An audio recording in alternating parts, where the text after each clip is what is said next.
Welcome back to Newsviews. I'm Tanya Babich. My guests this morning are Janice Corley of RE/MAX Premier Properties here in Chicago and Paul Wells of RE/MAX in Barrington.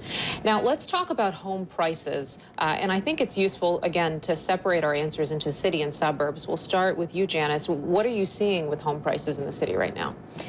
The home prices in the city right now, you're still able to get to yield a return, 5, 6, 7% return on the properties that you own.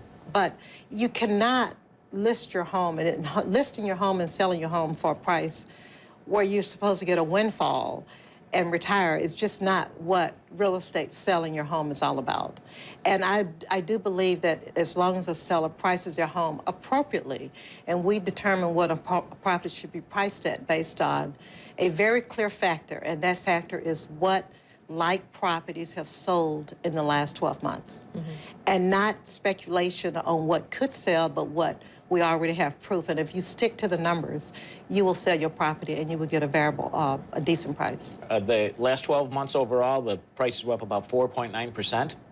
The nice thing with that number specifically is it's sustainable. It can go up that number 5% for several years in a row without creating a bubble that we'd be concerned about. We're also one of the few major market areas in the country where we have not reached the peak of 2005 and 2006. We still have room left to go to the peak. Most of the other major markets are setting all new records again. So people buying today, I think, should have a little security that there's still more room for growth, and quite a bit more room. And what about how long it takes to turn around a property? When you go ahead and put your home on the market, how long is it going to take to sell? Because that's a real concern for a lot of people. That's a real concern, but there's certain factors involved that it has to be ready to be put on the market. I.e., it has to be staged, or maybe not staged, but in most cases, you have to declutter and prepare the home to sell. The average home market is 75 days. Then there's a pretty good chance if you price it right, you will sell it in 75 days. And the average home last year, in the last 12 months, was on the market for about 90 days overall. But what we're finding as a rule is buyers are much more particular about condition than they've ever been. I think people have less time to fix things up, and they don't have the extra cash to fix homes up with. So they're willing to overpay for a home that's in perfect condition. And that's a trend that started probably 2 or 3 years ago, and we hadn't seen before that. Is there any concern on the selling side about overdevelopment, either in the city or in the suburbs? We've seen more cranes up in the sky in Chicago this year than we have in a really long time. So you would expect that inventory would go up. Well, most of the cranes that I see in the downtown Gold Coast market area are actually rental buildings.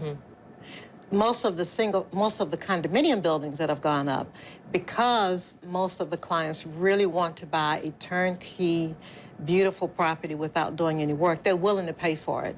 So they are selling. And in the suburbs, what we're seeing is actually the antithesis of that.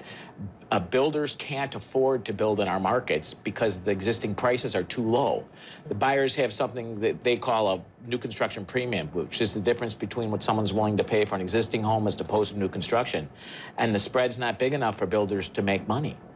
So they're literally leaving the Chicago or the suburban market because there's other markets they can make more money on. And that indeed is, I think, going to help our numbers. That's going to help the existing homeowners watch appreciation go up even more. And it should be really encouraging to buyers. I'm going to ask you both briefly to do a little bit of fortune telling. Where do you think are going to be the hottest places to buy houses in the new year?